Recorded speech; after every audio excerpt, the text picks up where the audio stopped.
Bismillahirrahmanirrahim. Assalamualaikum warahmatullahi wabarakatuh. Alhamdulillah, Allahumma asli umat Muhammadin sallallahu alaihi wasallam wa farij an umat Muhammadin sallallahu alaihi wasallam warham umat Muhammadin sallallahu alaihi wasallam anshur wahfaz wa ayyid nahdlatal watan bil alamin bihaqqi Muhammadin sallallahu alaihi wasallam. Faslun fi mubtilatis salati. Pasal penjelasan tentang sesuatu yang membatalkan salat. Jadi perlu diketahui apa saja yang membatalkan sholat, karena mungkin sering terjadi kita tidak sadar melakukan sesuatu dalam sholat, padahal sesuatu itu membatalkan sholat kita. Nah, ini perlu diketahui. Tabutulus sholatu bi arba'a asyarata khoslatan. Sholat bisa batal dengan 14 sebab. Di sini ada 14. Yang pertama bil hadati, karena hadas. Batal wudu misalkan. Ketika sholat buang angin, otomatis sholatnya langsung batal, maka harus diulang dari awal. Sholat zuhur batalnya di rakaat kedua, maka harus mengulang dari awal. Berbeda halnya nanti dengan tawaf. Kalau tawaf keliling Ka'bah itu dia juga sama seperti sholat, harus ada wudunya, harus suci. Tapi ketika batal di putaran kedua misalkan, nanti dia wudu lagi, kemudian setelah itu bisa dilanjutkan ke putaran selanjutnya. Ini kalau tawaf. Kalau istilah fikihnya itu namanya istinaf, itu namanya mengulang dari awal. Kalau tawaf tidak perlu. Wa bi wuqu'in najasat illam tulqa halan min ghairi hamlin. Yang kedua, karena ada kejatuhan najis jika tidak dibuang seketika, dan membuangnya syaratnya tanpa membawanya. Jadi kalau ada kejatuhan najis, di sini nanti dibedakan najis yang basah dan najis yang kering. Kalau najis yang basah jatuh ketika kita sholat, misalkan ada burung hinggap atau ada kotoran cicak yang basah menjatuhi kita ketika sholat, maka seketika saat itu sholat kita menjadi batal jika kita tidak bisa menghilangkannya seketika dengan segera. Misalkan di bajunya, kalau bisa dia lepas bajunya, bisa dilepas bajunya dengan syarat masih tertutup auratnya. Tapi kalau tidak bisa seperti itu, tidak memungkinkan dilepas dan tidak dibuang secara cepat, maka batal sholatnya kalau najisnya basah. Tapi kalau najisnya kering, itu bisa tidak membatalkan sholat walaupun kejatuhan oleh najis, dengan syarat najisnya kering. Karena najis kering itu, kering ketemu kering, tidak memindahkan najis. Yang memindahkan najis itu ketika ada salah satunya kering atau basah. Ada salah satunya basah atau basah sama basah. Nah, bisa tidak batal kalau najisnya kering, dengan syarat harus cepat-cepat dibuang. Dan syarat membuangnya tidak menyentuhnya, ya, jangan disentuh. Ya, goyangkan saja gitu. Kemudian tanpa membawanya juga, tidak boleh menghilangkannya itu dengan cara membawanya. Wang kisyafil aurati in lam tustar halan. Terbukanya aurat ketika sholat maka membatalkan sholat, maka perlu diperhatikan auratnya. Perempuan juga perlu diperhatikan auratnya, tangannya gitu, lehernya dan lain sebagainya. Nah, ketika terbukanya aurat ini, ia membatalkan sholat.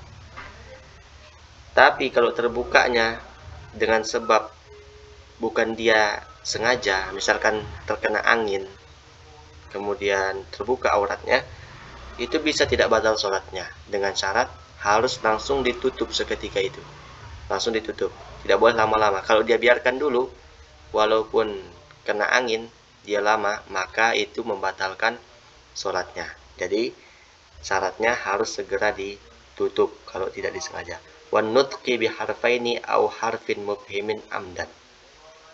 Yang membatalkan sholat juga bicara, mengeluarkan suara dengan 2 huruf, sekalipun 2 hurufnya ini tidak dipahami. Walaupun tidak dipahami, kalau dicontohkan itu misalkan seperti berdehem. Berdehem itu bisa membatalkan sholatnya, maka hati-hati ketika mengeluarkan suara yang tidak ada kemaslahatan untuk sholat. Karena dehem itu dicontohkan di dalam kitab yang lain bisa membatalkan sholat.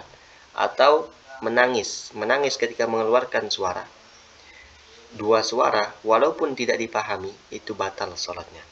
Ya, maka perlu hati-hati. Atau satu huruf tapi dipahamkan, paham orang. Misalkan kayak bahasa Arab, ada bahasa Arab itu ki itu artinya jagalah. Wako yaki wikoyah, jagalah. Maka walaupun satu huruf tapi paham orang, maka itu batal sholatnya. Tapi kalau satu huruf tidak dipahami, maka tidak batal, ya, tidak batal. Dengan syarat itu semua amdan, disengaja. Kalau tidak sengaja berdehem atau kelolosan sabakul lisan, itu tidak sampai membatalkan. Dia membatalkan kalau sengaja, tapi harus berhati-hati juga ketika mengeluarkan suara ketika sholat. Jangan sampai keluar dua huruf. Wabil mufattiri amdan. Syarat yang membatalkan sholat selanjutnya adalah dengan sebab yang membatalkan puasa. Jadi kaidahnya, semua yang membatalkan puasa membatalkan sholat juga, kecuali makan yang banyak lupa. Kalau dalam puasa makan banyak lupa itu tidak batal puasanya, tapi kalau dalam sholat makan banyak walaupun lupa batal sholatnya. Ya, ini perhatikan, jadi semua yang membatalkan puasa itu batal sholat. Misalkan juga memasukkan sesuatu ke rongga yang berlubang. Nah, perlu diperhatikan ketika sholat, karena kaidahnya semua yang membatalkan puasa membatalkan sholat. Sama catatannya kalau itu dilakukan dengan cara amdan, sengaja. Wal akli katsiri nasian. Yang membatalkan sholat juga makan banyak. Makan yang banyak walaupun lupa.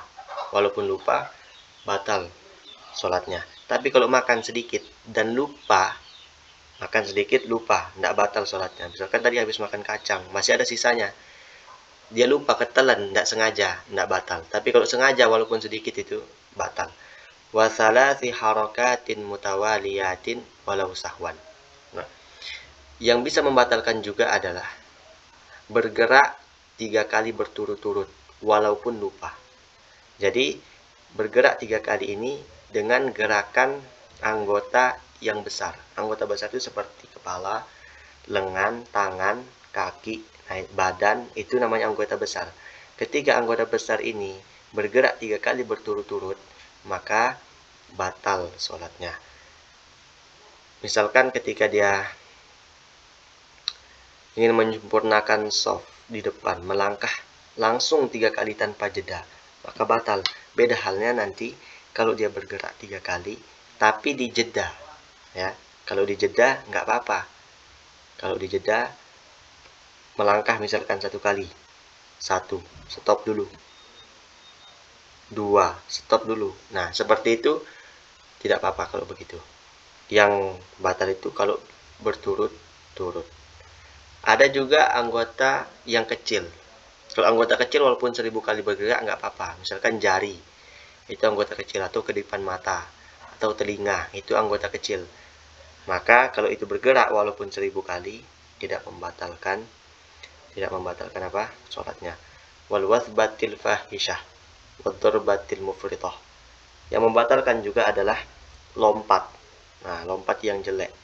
Apain juga lompat. Waddarbatil mufritah. Juga yang membatalkan adalah terlalu keras memukul, dapat membatalkan. Wa ziyadati ruknin fi'liyin amdan. Menambah rukun fi'li secara sengaja dapat membatalkan sholat. Misalkan dia sudah sujud 2 kali, kok sujud lagi 3 kali, maka batal kalau dia sengaja. Kalau dia tidak sengaja, atau dia kelebihan rakaat tidak sengaja, maka tidak batal sholatnya. Tapi sunnah nanti sujud sahwi. Wa taqaddumi ala imamihi bi ruknaini fi'liyaini.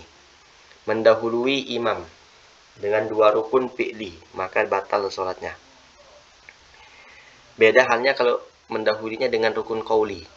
Nggak apa-apa kalau dengan rukun qauli. Kalau dengan rukun fi'li, 2 rukun fi'li sempurna, batal. Misalkan begini. Imam masih baca Fatihah, dia rukuk.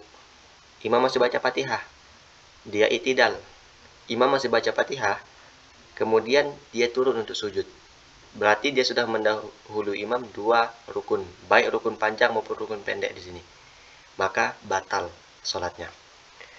Berbeda halnya kalau misalkan imam baca Fatihah, dia ruku. Imam baca Fatihah, masih baca Fatihah, dia i'tidal. Ketika dia makmum mau sujud, imam juga bersamaan ruku, maka ini belum batal karena belum dua sempurna. Syaratnya dua sempurna ya. Nah, ini membatalkan kalau mendahului dua rukun, panjang atau pendek. Kalau bersamaan dengan imam makruh, menghilangkan pahala berjamaah. Wa takhallufi bihima bighairi udhrin. Yang membatalkan juga adalah terlambat dari imam dua rukun, panjang atau pendek, tanpa uzur. Nah, jadi misalkan imam masih baca Fatihah, imam sudah ruku. Dia masih baca Fatihah, imam i'tidal. Kemudian dia masih baca Fatihah, imam mau turun dari sujudnya, maka batal sholatnya karena ketinggalan dua rukun tanpa sebab. Tapi kalau ada sebabnya, selama tidak ketinggalan dua rukun panjang, maka belum. Sebab itu, uzur itu apa? Kalau ada uzurnya nggak apa-apa, selama belum ketinggalan dua rukun panjang. Uzur itu seperti memang bacaannya dia lambat, baca Fatihahnya. Kemudian uzur itu juga imamnya kecepatan. Maka selama belum ketinggalan dua rukun panjang, ini baru pakai panjang. Kalau tadi mau pendek maupun panjang sama. Kalau ada uzur dua rukun panjang, misalkan dia masih baca Fatihah, imam ruku, dia masih baca Fatihah, imam i'tidal. Dia masih baca Fatihah, imam sujud, ini belum batal karena belum dapat dua rukun panjang. I'tidal itu rukun pendek, baru dihitung ruku rukun panjang, sujud rukun panjang. Kemudian imam sudah tasyahud, dia masih baca Fatihah. Nah, ini sudah tidak boleh karena sudah dua rukun panjang ya. Nah, seperti itu. Itu kalau dia ada uzurnya. Wa niyati qat'is shalah. Niat memutus sholat juga membatalkan sholatnya. Ada niat saja memutus sholat, batal sholatnya. Wa ta'liqi qat'iha bi syai'in. Menggantungkan niat memutus sholat dengan sesuatu. Misalkan dia bilang dalam hatinya ketika sholat, kalau datang bapak saya ini, saya mau batalkan sholat saya. Nah, ketika dia sudah niat begitu, batal sudah sholatnya, walaupun bapaknya tidak jadi datang. Wataraddudi fi qat'iha. Ragu-ragu di dalam sholat, memutuskan sholatnya, niat sholatnya, maka itu juga membatalkan. Tidak boleh ragu dalam niat sholat itu. Nah, inilah tentang yang membatalkan. Sampai sini dulu akhirul kalam. Wallahul muwaffiq wal hadi ila sabilir rasyad. Assalamualaikum warahmatullahi wabarakatuh.